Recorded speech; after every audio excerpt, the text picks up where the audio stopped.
back into the show tonight. He's Carson Cunningham.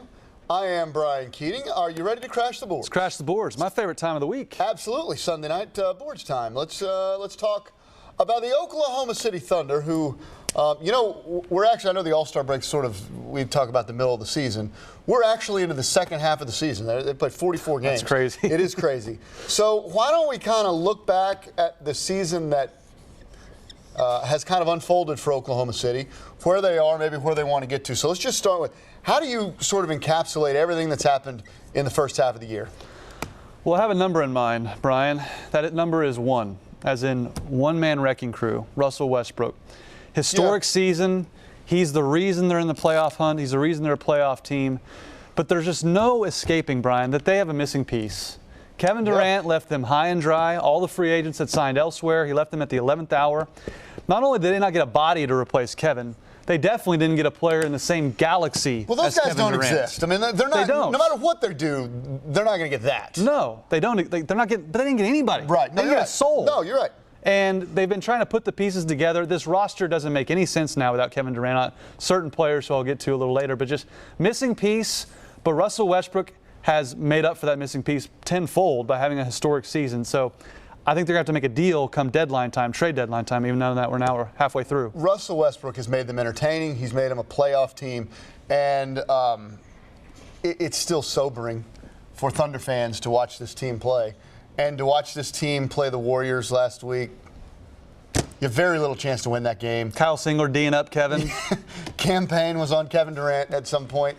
It's sobering to know that you have zero chance to win the championship. It's unheard of. Zero chance to win the championship.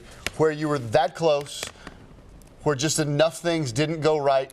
You know you'd be in it. Otherwise, it's sobering to watch them because you're not as good as the Rockets or the Clippers or the Spurs or the Cavs, who they've got next Sunday.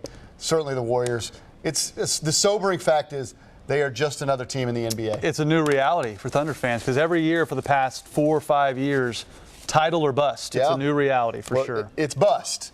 If it ain't title or bust anymore because it's bust. Right, no, that's what it used to be. You're right. All right, let's not make this all depressing. That took a turn to negative town, didn't it? Look, it kind of is what it is. How about your biggest surprise for Oklahoma City halfway through the season? You like Pearl Jam, don't you? They're okay. I mean, that's my era. That's my era. I mean, I'm not as much of the Seattle grunge guy. Jeremy spoke in class today. That is a great song, though. Great song. Great song. Jeremy Grant. When they acquired this guy, I thought we were getting Jerry and Grant, his brother, who plays point guard for the Bulls, when I saw it on Twitter. He's been a revelation. He's a bigger, more athletic version of Andre Robertson. And oh, by the way, he shoots 42% from three. That's unbelievable. He's a much better shooter than I thought. I had no idea what we were getting when the Thunder got this guy, but for me, he's going to be a free agent come this summer. I think he's a core piece of this team moving forward. He's young, he's freakishly long and athletic, which is what Presti values among all else.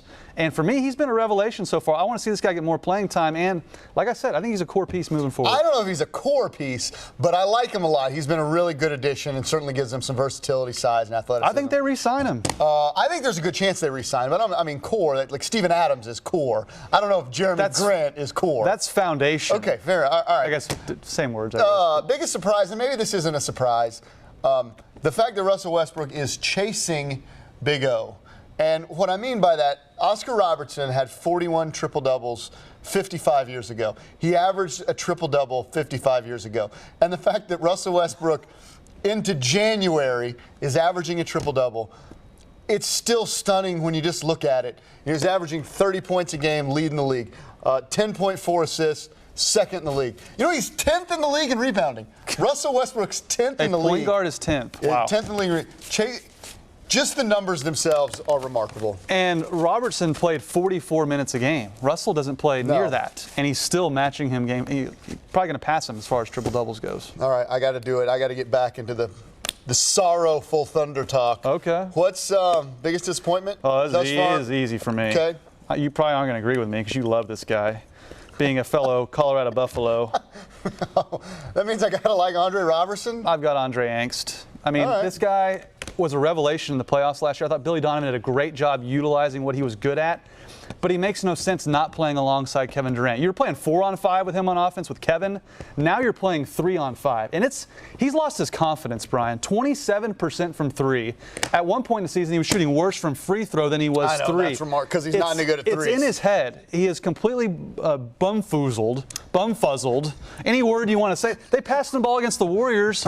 He looked at the basketball like a caveman looking at a rock. He didn't know what to do with it. And for me, he's a free agent this summer. I don't know if St. Presti's going to re-sign him because you have Jeremy Grant sitting right there to do what he does. I actually think they're going to trade him. And I think the roster will look a little bit different in the next 3 weeks as the trade deadline comes and goes, because you're right. This team was built to play around Russell Westbrook and Kevin Durant. Yep. So a lot of the fits now, they don't work. They have to have more ball handlers and more shooting. They're next to last in the league in three-point shooting. They have to improve their roster to play around Russell Westbrook. Wanted, how about sidekick? Let's find a sidekick for Russell. I thought, maybe this is expecting too much. I thought Victor Oladipo was going to be that sidekick. He's been okay. He's averaging 16 points a game. It's solid, and maybe he was brought in to be the third guy. I get that. But wanted sidekick because I know it's a one-man wrecking crew. They're looking. Yeah. Russell's Batman, Superman, Incredible Hulk, whatever you want, and they're looking for Robin. I like Victor too. He's more third banana than sidekick. Third banana. And as you said, it's hard to get a sidekick. It's hard to get a star. But I think Presti's going to be pushing to get one in the trade deadline. Have the season in the books. That's Crashing the Boards for Carson. I'm Brian. See you.